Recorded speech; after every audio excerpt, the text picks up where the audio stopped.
European Union, the Council of Europe, and you could say the constellation. Exciting and thrilling that they are here.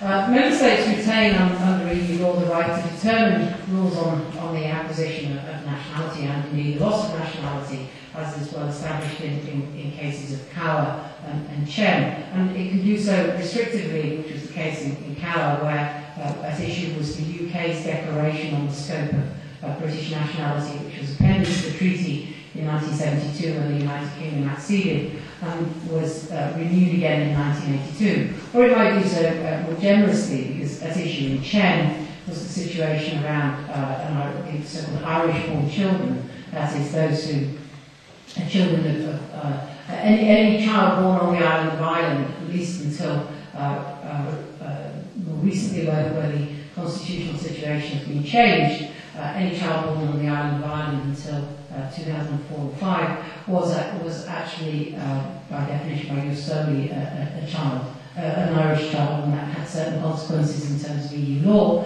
as the Chen case showed, because that child is therefore an EU citizen.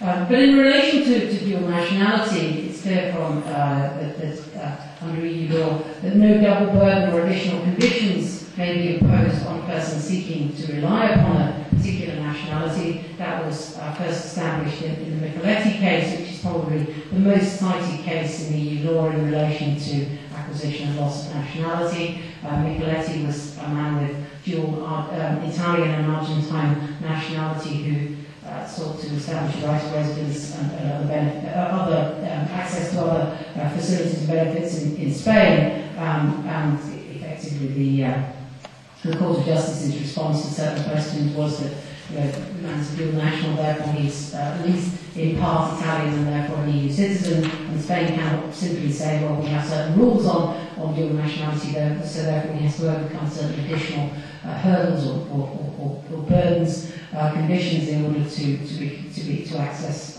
benefits as an EU citizen.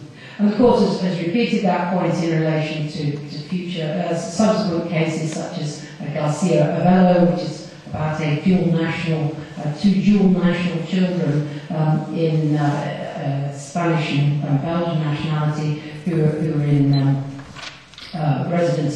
born in and residents in Belgium. And again, the issue of double conditions, additional burdens being raised in relation to, in that case, in relation to the registration of surnames.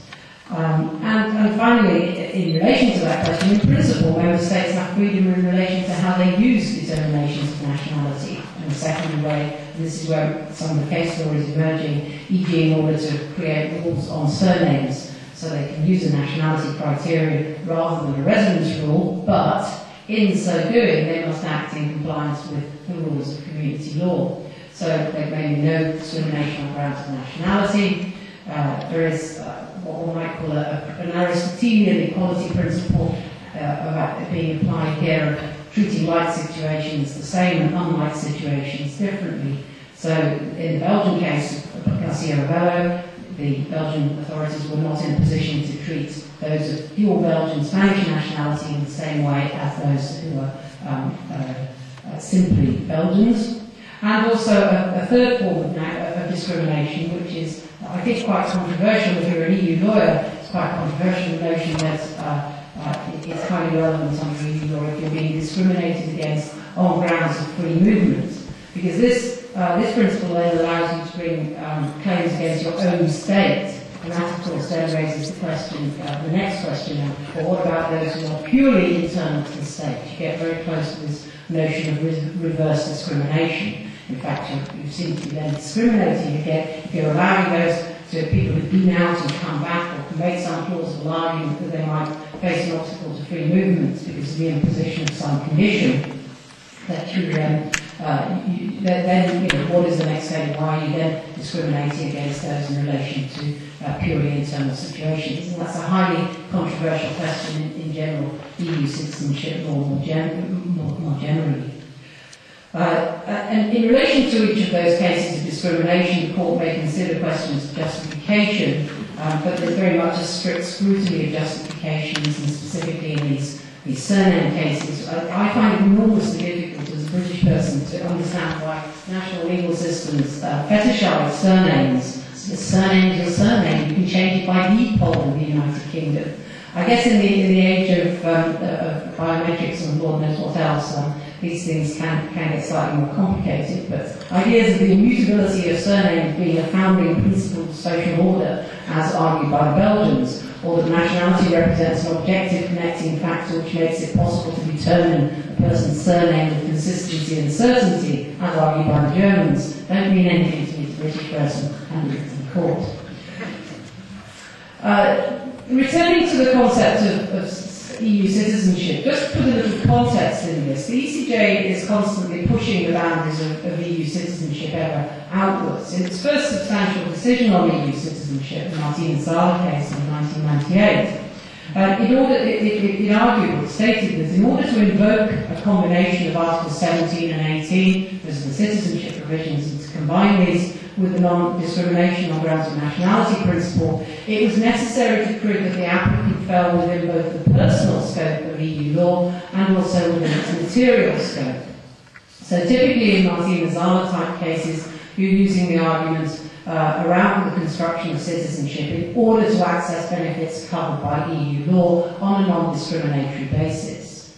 Now, that's constructing a certain type of link to EC law, and it's clear, to the situation to EC law, and it's clear that the court seems to be abandoning that in some of its recent surnames decisions, notably Garcia, Avello, and Brunken and Paul. The only argument in relation there is that the personal link of an EU citizen, typically of course a child, resident in a member state other than the one of which he or she is a national. And this was then combined, for example, in Brunken and Paul, which involved a German child of German national parents who, when the case sort of first arose, were all residents in Denmark, and the child being born in Denmark, they had only German nationality. Later on, as the case developed, because it made 2 visits to the Court of Justice. In the second iteration, it was apparent that the parents had divorced, and the mother was now resident, mainly with the child in Denmark, and the father was resident in Germany. So some more sort of plausible link to an ongoing free movement issue. Imagine the child being shoved across the border or something, I don't know. I'm sure it's much more civilized than that. And this then the court combines with an argument about obstacles to free movement, that it's an inconvenience to free moving EU citizens to have their surname differently defined in different states because of all the myriad circumstances in which people have to prove identity. So this is really using EU law in order to restrict the freedom of member states to use the nationality criteria in respect of other matters of civil status which would normally fall within their exclusive competence, such as surname determination. And there's an important case from the very early 1990s, Constantinides, which is an important precedent here, although at the time this was about German transliteration of Greek Greek names, particularly a Greek forename. It was important in that context that the court made a connection to community law by stressing the economic element. This guy was a self-employed masseur, and the court emphasised the fact it was important that he was able to present himself in his economic activity as himself. But in a more recent case, this is the Brunken and Paul case in a previous iteration, Stadt-Nibel. It's exactly the same case. But the court had decided in the first instance, but Advocate General Jacobs certainly wasn't going to throw out the opportunity to pass us some more pearls of wisdom on his notions of European citizenship. And he argued in the Stadt-Nibel case that the combined effects of Articles 17 and 18, paragraph 1, mean that it is now unnecessary to establish any economic link in order to demonstrate an infringement of the right to free movement. So, just finally, what's the direction of travel of all this? Because I sense that we've got a little bit away from nationality law directly there. We've moved away towards the issue of nationality being used in a secondary way as a criterion that states like to use in order to determine issues such as how do you define yourself through the surname. And I just want to refer finally to a pending case before the ECJ, which is a case called Rottman, what happens when an EU citizen loses EU citizenship because of having had one member state nationality, Austria, he acquires another by deception, German. He says threatened with deprivation of this nationality because of the deception, but the old nationality would not normally be revived under Austrian law, leading to the possibility of statelessness. So what are the arguments that might be made here? And I think this man makes a neat link to the fact that René de Groot, who I'm glad to see has arrived, we were talking about the international law dimensions of this, which I was originally slated to do, and I had a horror when I realised that René was on the programme, and I thought, I'm not talking about anything like that when he's here. He's much more expert than I am. Statelessness issues could be dealt with here solely under international law and the duties of states to avoid statelessness. You could argue that EU citizenship imposes special duties on EU member states to avoid persons losing their EU citizenship because of possible statelessness. In other words, bringing EU citizenship to the fore, making it the foreground rather than the background in relation to nationality. That's a very interesting argument. Without Bruno Witter lying awake at night worrying about the direction of travel on the Court of Justice. Or we could see the implication of human rights arguments about member state responsibilities in relation to nationality law, which were put forward quite strongly and articulately by on behalf of the applicant in Cower by a whole series of distinguished British human rights lawyers, but were singularly not picked up by the Court of Justice. So what are the possible outcomes? It's Mr. Rotman's problem. We don't care. The other possibilities are that Germany should act and not withdraw, or that Austria should act, or ensure a revival of the old nationality. So I think that's it. There's just a couple of slides that have got key cases on there. That's my conclusion. Thank you. Okay, thank you very much, Joe, for a brief introduction of the development of the European Union in this area. My colleague from Maastricht and the process came in. Then did you catch your breath and ready to start talking? Yes. If so, we move on to the international dimension and the perspective of the Council of Europe. I could do it by heart. I would have some PowerPoint sheets as well, but perhaps it's better that I simply do it by heart. Yes. Yes, but then I have to indicate which presentation it is precisely. I think I called it Council of Nationality and Council of Europe or something like that. Should I start immediately? Why not? The floor is yours, Yes. Yeah, we do it within a minute. There are a lot of documents on it. I have to apologize that I came a little late, but played that video. Yes, okay. Yes.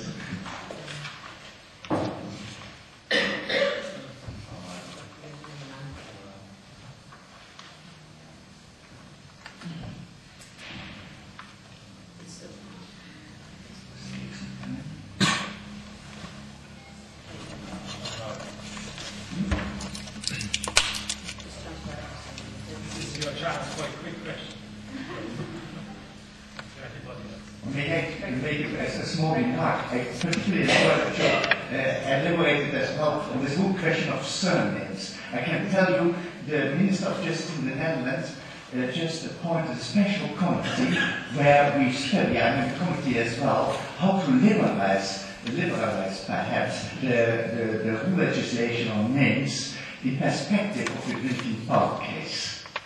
And indeed, we are realizing as well that the British attitude that it is a non-issue is very much influenced by Shakespeare. What's in a name? What did you say it was called, name?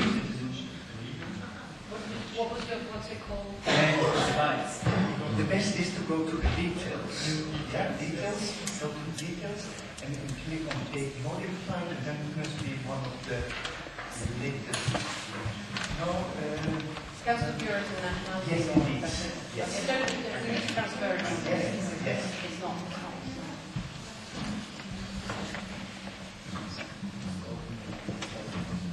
That's right.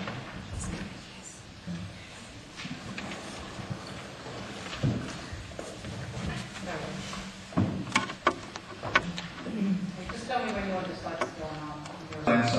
principles of international law, nationality law in general, but we should realize that the Council of Europe, in particular in the European Convention on Nationality, had to codify the general principles on nationality in what resides in the Articles 3 until 5 of the European Convention on Nationality.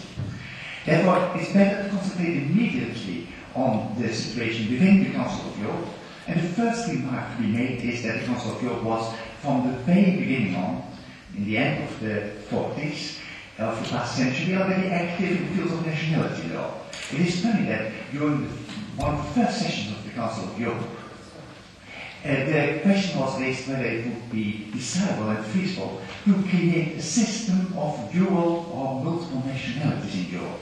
And the idea was that on that way, perhaps we could avoid a repetition of new wars in Europe. Then a committee was installed to study the feasibility and desirability of such a system of multiple nationalities. And in the beginning of the 50s, the committee came to the conclusion that dual nationality should be avoided. And they continued to work on that issue, and the result was the 1963 Convention on the reduction of cases of multiple nationality, and the Convention also deals with military obligations in cases of multiple nationality.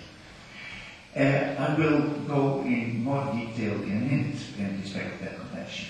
Then later on, this Convention was amended by the so-called second protocol. If you count the protocols to the Convention, it is actually the third or fourth protocol, but it was a second important protocol, and which met the main line of the Convention of 1963. I mentioned already the important European Convention on Nationality, which is now ratified, if I'm not mistaken, by 18 states and signed by 10 other member states of the Council of Europe. And then the last convention prepared by the Council of Europe is the Convention on the Avoidance of Statelessness in relation to state succession, due to the fact that Hungary ratified the convention a couple of weeks ago. The convention will come into force between Hungary, Moldova and Norway on the 1st of May of this year. This is the next slide. The main article, the main principle of the Convention of 1963 has to be mentioned more in detail. The Convention prescribes that nationals of a contracting party who acquire of their own free will the nationality of another contracting party lose the former nationality. So a very strong principle which tries to avoid multiple nationality. Next slide, please. The Convention was, at the beginning, quite successful in Western Europe, of course. 13 states ratified the Convention. The 3 states exclusively ratified the second part on military obligations, being Ireland, Spain, and the United Kingdom, and therefore these countries are not bound by the first chapter. 10 states were in the past bound, here I wrote are bound, but were in the past bound by the first chapter. Next slide. But it was remarkable that the Council of Europe also stimulated the equal treatment of men and women in nationality law. And that happened from 1970 on. And the consequence was that, due to the fact that the equal treatment of men and women was also introduced in nationality law on the way that the EUCITAC would apply in the paternal and maternal line, there was an enormous increase of cases of multiple nationality. And the question was now, why to avoid multiple nationality in case of a voluntary acquisition of foreign nationality, but to accept multiple nationality in the case where the child has parents of different nationality. The next one. Therefore, a discussion was started within the Council of Europe, mainly stimulated, by the way, that is interesting to know, by Italy and the Netherlands, to amend the Treaty of 1963.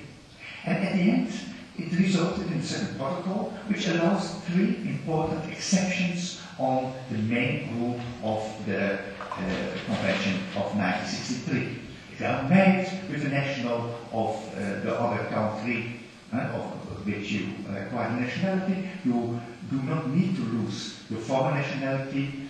If you were born in another country or grew up in another country, it is not necessary that you lose the former nationality, and if a minor happens to acquire the nationality of a parent, which he did not possess yet, then the state is not forced anymore to provide for a loss of nationality. Please, next. The second protocol was expected to be quite successful, but that did not happen. It was ratified by France, Italy, and the Netherlands, but at the moment, only, but in the meantime, and we will see that later on as well, France denounced already the second protocol. So it's an important indication that the second protocol is not to be expected to get more popularity in the future. And between these countries, the exceptions mentioned in the second protocol may amend the rule of Article 1 of the 1963 Convention. Please continue. What happened? I said already that France denounced the convention, but we have to see it in chronological order as well. It was important to observe that in 2001, Sweden said, we are not going to ratify the second protocol. We do not like the principle of the 1963 Convention at all, therefore we denounce the protocol. We denounce the convention. Then 1 year later they ratified it again, but only the second chapter. Then Germany followed the example of Sweden, denounced the convention as well in the year 2001, and did not ratify again the second chapter. In the meantime, there was a consultation within the Council of Europe, initiated by, in particular, Belgium, whether it would be possible only to denounce the first chapter. And in April 2007, the Secretary General observed that all the member states agreed that one also could denounce only the first chapter. And then 1 week later, Belgium denounced the first chapter. And this example is in the meantime followed by France and Luxembourg, and I heard that Italy is thinking about following this example as well. Therefore, at the moment, this Convention of the Council of Europe, which was important in the past, is only of importance for Austria, Denmark, Norway, Netherlands, and did I mention? Yeah, and did I mention Austria already? So, 5 countries. Please continue. But more important was the step taken by realizing the European Convention on Nationality. That this convention came into existence has a very remarkable background. After the new democracies came in Middle and Eastern Europe, a lot of these countries asked the Council of Europe to give some guidance how to redraft their nationality laws. But the problem in Western Europe was that there was no, there are some common ideas, but on details there was not a common opinion, and therefore they started to work on this European Convention on Nationality, and did it immediately after the second protocol was accepted, so from in the period 1993 until 1997. It is a codification of customary international law in the Articles 3 and 5. If one wants to see the state of art of the influence of international law in general, one simply can read these Articles 3 until 5. But the Convention also tries to develop some extra rules. Some rules on the acquisition of nationality in Article 6, which are not very detailed, and then a very important point, an exhaustive list of acceptable grounds for loss of nationality in the Articles 7 and 8. In respect of multiple nationality, the Convention is neutral. That is an important observation as well. The next slide, please. I said already that it is until now ratified by 18 states. It is expected that Norway will ratify quite soon as well. At least we saw in the Council of Europe that the Norwegian Parliament agreed on the ratification, but until now basically nothing happened. Most of the states ratified without reservations. A couple of states made a lot of reservations. It's an interesting observation as well. And the record and the has the ideas. I always have the impression that in the ministry in Austria, somebody got as a task to analyze precisely the differences between the Austrian Nationality Act and the European Convention on Nationality, and precisely on all those points reservations are made. The other states mainly try to modify the nationality in order to meet the standards of the European Convention on Nationality. And the next one, now that is a list of ratification. I think that it's, for me at least, too small to read it. We go to the next one. And as a next point, in the European Convention on Nationality is a chapter as well on the importance of statelessness in relation to state succession. But in very general wordings. Therefore, one took the decision immediately, and due to the fact that in Middle and Eastern Europe there are important cases of statelessness in relation to state succession, to elaborate the rules of the European Convention on Nationality.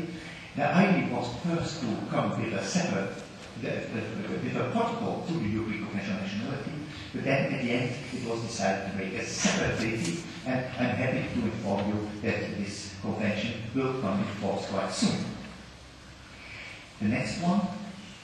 And for a while, the European, the Council of Europe was not very active in nationality matters, and that had budgetary reasons, mainly budgetary reasons.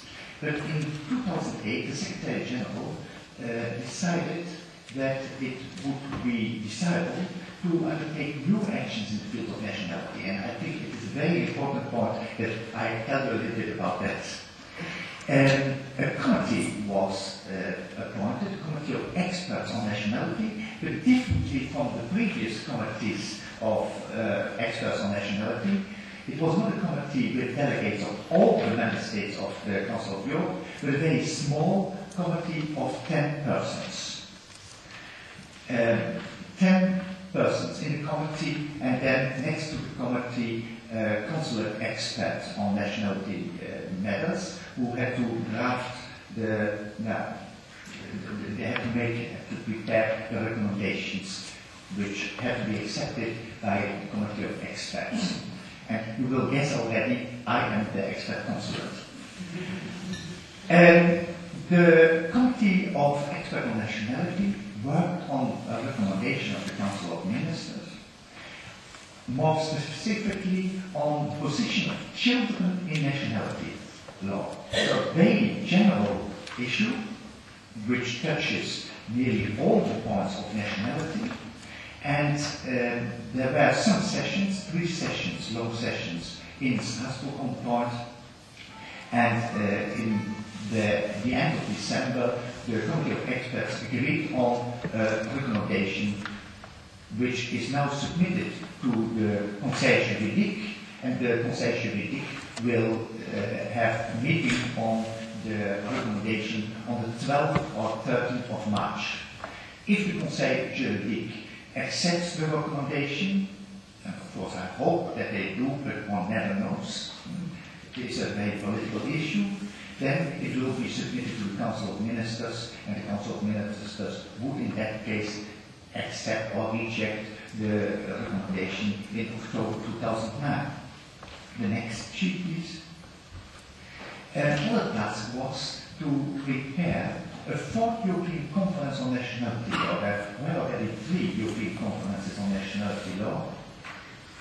And one of the issues on this 4th European Conference on Nationality Law very likely will be the issue of multiple nationality. And it is likely that the conference will be organized in the beginning of the year 2010. Another point that is important for the project as well, that the Committee of Experts decided to update the so-called nationality bulletin of the Council of Europe. But it's much more modest than the plans of this project. The next sheet. In respect of this recommendation on the nationality of are some recommendations dealing with the reduction of statelessness of children. Then there are a couple of recommendations on the nationality as a consequence of a child-parent relationship that sounds very general, but you have to think of cases as surrogate motherhood and other reproductions with medical assistance and issues which have a relationship with, for example, adoption. Then there are special recommendations on the position of children born in favor of the state or foreign parents. They are not very far-reaching. The proposals were far-reaching, but a consensus only could be reached on a much more modest level. And a few recommendations on the position of children treated as nationals. If later on one discovers the preconditions on which the acquisition of nationality was based do not exist anymore. And then generally rights of children in matters of nationality, filing home applications, and the last point is the registration of birth. That is a very important precondition in order to get access to nationality. This next one. A recommendation, of course, is soft law. It is a non-binding instrument, but the activities of the Council of Europe in the past show that the recommendation is meant to be a preparatory document for a new convention. Therefore, it is likely, if the recommendation will be accepted by the Council of Ministers, that the next step will be to think and to start work on a protocol to the European Convention on Nationality or another separate convention. Furthermore, it is important that the recommendation on a couple of points and the explanatory report more in detail explains some rules of the European Convention on Nationality where the frontier experts observe that states interpret the rules of the European Convention on Nationality differently. And a very interesting point is, and I must admit, I did not know that in advance. I always thought recommendations are a soft law instrument, therefore I thought that it would be accepted by majority voting. But that's not true with the Council of Europe. They must be accepted by unanimity. And that is quite something. Therefore, that explains as well that the text of the recommendation always has a very strong compromise character. I think that is interesting as well to underline. I forgot whether I have another slide. See? No, it was last one. I think Martin sent already to Rainer the text of the recommendation, and I would suggest that we distribute the text of the recommendation as other drafts. You should treat it a little bit confidential, don't publish immediately on that, but I thought it would be very useful that you know in which directions developments within the Council of Europe go. So, that was my thought. Okay, excellent. Thanks, Renee, for providing. You might find my talk somewhat more abstract and maybe also less informative, but my job description here is to chair political and social theory, so I have to theorize a little bit, which means also generalizing. This is an observatory on citizenship in Europe, and citizenship means many different things to many different people. Actually, one of the difficulties we will face in this project is to agree on what the core concept is that we are studying. Is it citizenship or is it nationality? In the NATA concept, we settled on nationality mainly because we felt this was the term used in international public law. The convention is a convention on nationality, so that would be some kind of consensus. But when we look at it from the domestic perspectives of the various states, some of them would not use the term nationality in the domestic context because they think it refers to some kind of ethnic form of national identity, and they would make a distinction between citizenship and nationality. I think for this stage of the project we will go for citizenship, and I'll try to explain why. Because it opens up a broader agenda, obviously. It allows us to link what we are doing with other disciplines and fields, and that might actually also be important in order to come up with some kind of explanatory theories about that elucidate the trends, and also to make some kind of normative and evaluative judgments. Now, here on my first slide, here's my little attempt to categorize the discourse on citizenship along 3 dimensions. That's very simplistic and straightforward, but of course many other theorists in the field would probably disagree and come up with their own other little devices how to do this. But the idea is, let's talk about citizenship as a 3-dimensional concept. The first dimension is very simply one about inclusion and exclusion, the status of membership. Citizenship makes a distinction between the citizens and the non-citizens. It draws a boundary around some kind of political community, and that's the core of it. You know, citizenship is different from the universal concept of a moral person under an ideal of human rights in that sense. And then you can identify the membership dimension narrowly, just by looking at the legal status, that is usually called nationality, or you can think about a more broader, thick conception of membership that has to do something with the collective form of identity that links the individual to a political community, however it is imagined. Secondly, citizenship always comes along with a bundle of rights and duties. And these rights and duties are, in a way, they characterize a vertical relation between the individual and the political authorities. The individual is on the one hand subject to the political authorities, but as a citizen, there is also the other side that you are empowered by the political authorities, by the collectively binding decisions that grant you and protect certain forms of freedoms and rights. So this is the rights and duties dimension of citizenship.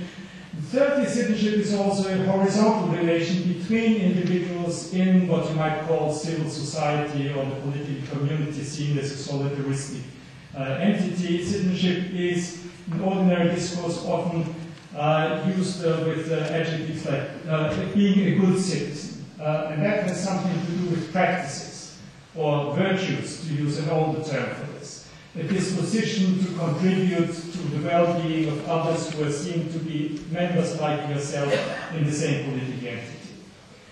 Now, the EUCITAC project obviously is mainly concerned with legal status, the thinnest, narrowest core of this broad field of citizenship as a concept.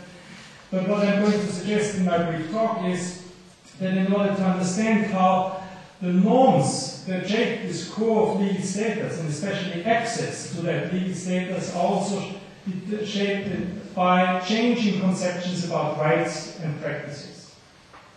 Okay, so that's the first part of my agenda. Let's talk about citizenship, status, and rights.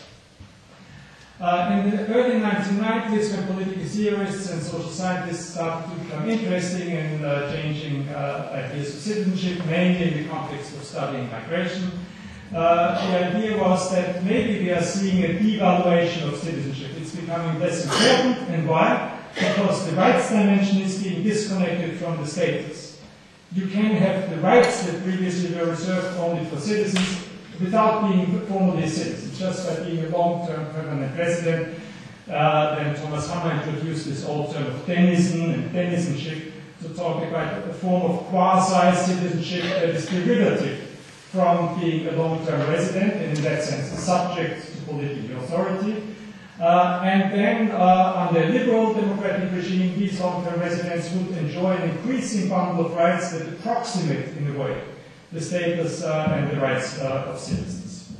There is some debate in this early 1990s literature how to explain and account for this trend, and Jasmin Soysal and others have suggested that this has something to do with human rights. You know, the idea of universal human rights becoming more important than the idea of being a citizen of a particular state, and human rights are based on the notion of the equal moral worth of persons.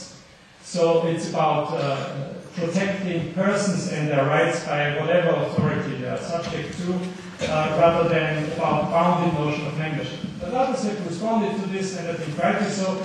Well, this is maybe moving a bit too quickly, because after all, we are still talking about people who have a very specific relation to that authority based on their presence in the territory. So it's derivative from residence, maybe more than just from personhood. You have to be a long-term resident in order to enjoy this quasi form of citizenship. As a passing through tourist, you wouldn't enjoy most of these rights. There is a second question about whether citizenship can actually be, can approximate citizenship, and this is, are there any limits? You know, is there a remaining difference also in the bundle of rights? And most people focus on this core issue of voting rights and said, well, very few states actually grant national voting rights to denizens. There are, however, a few exceptions, like New Zealand, Malawi, Chile, Uruguay. They all grant denizens voting right in national elections. And then there are cases like Britain, you know, grant all Commonwealth, new Commonwealth citizens voting rights in Westminster elections. So it's not so obvious that this is a defining difference. And many states in the European Union have granted local voting rights to third-country national residents, as we know. I think, however, there is another difference that is still crucial and maybe underestimated, and this is the external dimension of citizenship rights. Citizens, when they leave their country, have the right to return to diplomatic protection that is usually not granted to denizens when they leave the country where they have enjoyed this kind of denizenship. Or maybe in some cases it exists, but it's very short term.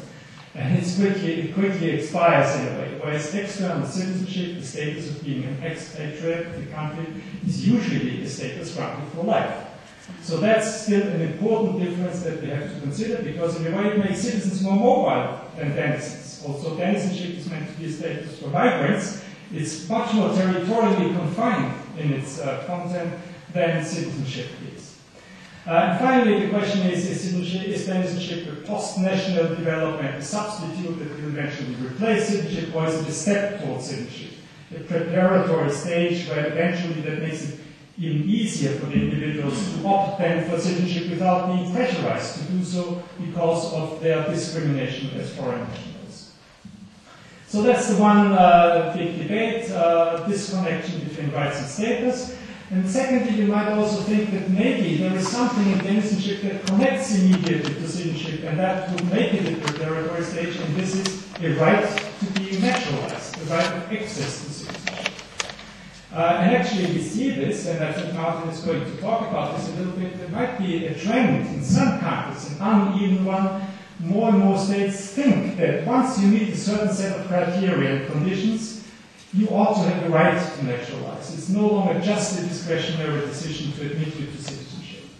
So that becomes built into the status of a long-term residence, and I think that's an important normative change in a liberal direction, broadly speaking. However, there is another side to this, and this is connect citizenship status to practices. Even those states that think that, well, maybe we ought to even encourage, especially settled migrants, to naturalize, and see them as having a right to do so, even the very same states sometimes impose new conditions on naturalization that have something to do with the conception about what it means to be a good citizen. This is about citizenship practices.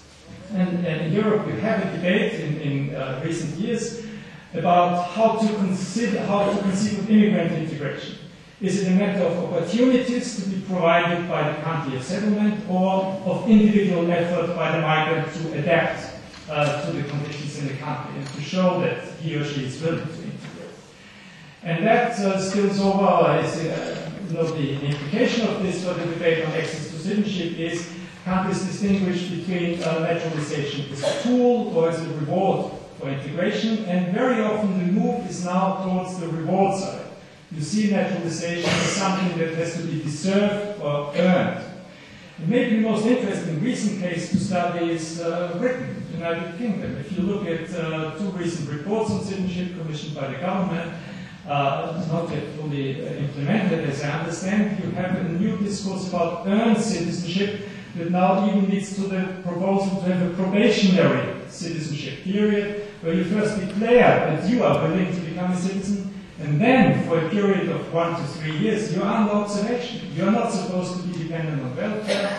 and you are supposed to show that you volunteer in civil society by joining firefighters or what have you, that shows you are a good citizen, you deserve to be a member of that community. This is a revival of a Republican discourse about what it means to be a citizen that now trickles down into some conceptions about how to reform nationality law and naturalization. Now, what this means is it's no longer so simple to distinguish, as many of us have done in the past, between open and closed regimes of citizenship. Some are liberal and some are restrictive with regard to access to citizenship. Actually, one of the researchers in our network, Sarah, there she is, Sarah Goodman-Wallace, in the forthcoming article has suggested to distinguish two normative exits. One is the traditional distinction between open and closed regime that would define which categories of people are seen to be eligible for naturalization in general terms. And the second axis would be among those who are eligible, who are then eventually selected, and what are the tests imposed on them in order to pass and to be eventually accepted. So she calls this the open and closed dimension, and vertically you have the thin and the thick conception of citizenship. And actually she shows very nicely that European countries cluster in each of the four segments created by this simple scheme of coordinates. I think you can also link this to all the debates in political philosophy about ethnic, liberal and republican conceptions of citizenship. You might say that ethnic conceptions tend to be thick on the membership dimension, but so they are more closed. But sometimes they can afford to be rather thin with regard to the content that you find in nationality laws. You know, one of the puzzles in comparative studies is you find many case laws in Europe that have very few conditions for naturalization, but still naturalization rates are extremely low. How would you explain this? And very often the explanation is simply, well, there is a background ethnic conception that doesn't presume that these immigrants would become citizens in the first place, and the civil servants know very well how to handle their discretion within that law that is not constrained by a long list of conditions listed there. On the other hand, you have liberal conceptions that would be thick on rights, not just the rights of citizenship, but also the rights of access to citizenship, and maybe a coming trend towards republican conceptions that are thicker on practices. They are open in terms of access in general, but then they emphasize that you must show that you are a good citizen to deserve it. Now, my second point in this presentation is about the unit of analysis in studying citizenship. Too often we consider this only as a dyadic relationship, one individual in one state, and that's the link that we call citizenship. But actually, I think we should broaden our conception by studying what I would suggest to call citizenship constellations. And citizenship constellations start from the idea that individuals very often can have links to different polities or states that jointly, in a way, produce the bundle of rights and the duties that apply to that individual person. So this would be the idea of an individual citizenship constellation, and when you have many individuals who are linked to the same set of states through these relations, then actually what you come up is a political citizenship constellation where the states actually react to each other, even in reforming and in determining what their citizenship policies are. So that's the general idea. And the idea is meant to correct what I see as three biases in research. One is a strong focus in especially political science only on naturalization without taking into account birthright acquisition of citizenship. Secondly, is a strong focus on receiving countries of immigrants, not on sending countries. And thirdly, as I said, an internal conception of citizenship rather than studying the broader constellations that involve several types of polities or layers that are linked together. Sorry, now I switched off the microphone instead of moving forward with the slides. Since we are running out of time, I think I'd rather drop this slide because I've seen that Martin is going to talk about some of the evolving norms with regard to Eusoli and Eusanguinis. Let me just pick up one point here. Many people studying citizenship make a mistake in looking only at naturalization statistics and taking them as an indicator for how open the regime is.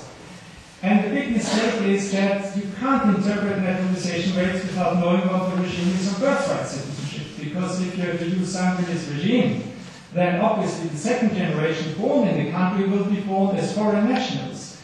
So they change the rate, the number of people who are actually eligible for naturalization that in other countries wouldn't show up in the statistics in the first place because they are already born as citizens. And then these countries have sometimes facilitated naturalization on grounds of birth in the territory, which again makes them seem more liberal than they actually are, because this is a very different population from the immigrants from the first generation who have crossed the border. Let me move on to the other point, which is about external citizenship. The other side that I've already mentioned when talking about what the real important difference between citizenship and citizenship might still be, and that's the external dimension. The growing numbers of external citizens are obviously somehow connected to growing migration flows, but that's not the end of it. Within the same migration flow, you may have growing numbers of external citizens for the following reason. Because jus sanguinis applied outside the territory means that also second and third generations can be born as external citizens of the country of their parents or of their grandparents. So the numbers are inflated in the absence of actual migration. You have countries that apply ethnic affinity criteria for acquiring or reacquiring citizenship that was previously held, for example, by grandparents. And again, a big inflation of the potential numbers of external citizens. And finally, of course, you have toleration of dual citizenship. That also means you can be at the same time an internal and an external citizen, which makes it much more attractive to also keep your external citizenship active and alive. What we also see is that not only the numbers are expanding, but also the sets of rights are never changing. Basically, external citizenship has three rights at its core: the right to return, the right to diplomatic protection, and in an increasing number of states, the right to vote from abroad. The right to diplomatic protection, there are some interesting developments pointed out by Kai Bronner, David Martin, and others. It used to be the case that, especially for dual citizens, there was an assumption once you are in the other country of citizenship, you have no right to claim diplomatic protection. But even for dual nationals nowadays, some countries say, you are our citizen and we will defend you. Even if you are a citizen of the country where you are presently residing, if you have our citizenship, you can always rely on us. So in some extreme cases, that might actually lead to conflicts between states, and we've seen it in a big way in the recent intervention of Russia in Georgia. Where first citizenship were handed out to South Ossetians, and then Russia claimed, now we have to protect our citizens. So there is a lesson to be learned about also the conflictual and dangerous side of the proliferation of external citizenships in a context where there is conflict between the states involved in this constellation. And finally, very interestingly, there is a proliferation of external voting rights that has been little studied so far. A recent handbook by the organization IDEA for Democratic Electoral Assistance counts 115 countries and independent territories that have some kind of absentee voting rights, which is the big majority of all democratic states. So this has become implicitly a new norm about what citizenship entitles you to. And of course there are debates. Is this legitimate? Should external citizens be able to influence the outcome of elections in a country where they won't be exposed to the collective decisions taken there? Let me talk briefly about migrant citizenship constellations. The general message is that we should think about citizenship for migrants as a compound status that consists both of denizenship in the country of residence and external citizenship in the country of origin. And we have to look at both sides and how they jointly produce this status also as a set of opportunities or constraints on what these individuals may do.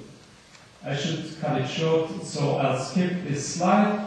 And I'll end up with the last one, which is on the European citizenship constellation, which is an almost unique thing, because it's not a constellation where states are completely independent, but where they are nested in a larger union with its own union citizenship. As you know, union citizenship is derivative of member state nationality, and member states are completely free or not completely, as we learned from Joe. And there are certain constraints under European law, but generally the idea is that there is self-determination in matters of citizenship, but jointly these states produce union citizens. Now, there is a paradox involved in this, because the core right of union citizenship is really freedom of movement across the borders of member states. Now, what you see then is that member states' insistence on their self-determination in determining who are their citizens at the same time might inadvertently reduce their self-determination powers in immigration control, because other member states can produce people who are entitled to immigrate into these countries. And that's a problem that actually might come up at the horizon of the European Union in the future, because many states are producing massive numbers of citizens, or even outside the territory of the Union, who then end up as being entitled immigrants into any other member state of that Union. And finally, and I conclude with this, there is an emerging agenda in the EU on the integration of third country nationals. I mentioned the fund for the integration of third country nationals that sponsors our project, so there is an interest in including access to citizenship in the conception of what it means to integrate third country nationals. And I think it's plain here that the present documents, the Hague documents, the Common Basic Principles on Integration, have this glaring gap somehow. They talk a lot about the rights of third country nationals as denizens, but they only on the sidelines mention that maybe these denizens ought to have access to member state nationality, because there is this threshold, this is a sovereign matter for the member states. But eventually, this agenda of integrating third country nationals will be radically incomplete unless eventually the Union develops common standards and principles also for the access to citizenship. Okay, excellent, Rainer, thank you. So we have 3 presentations on the European Union, the Council of Europe, and you could say the constellation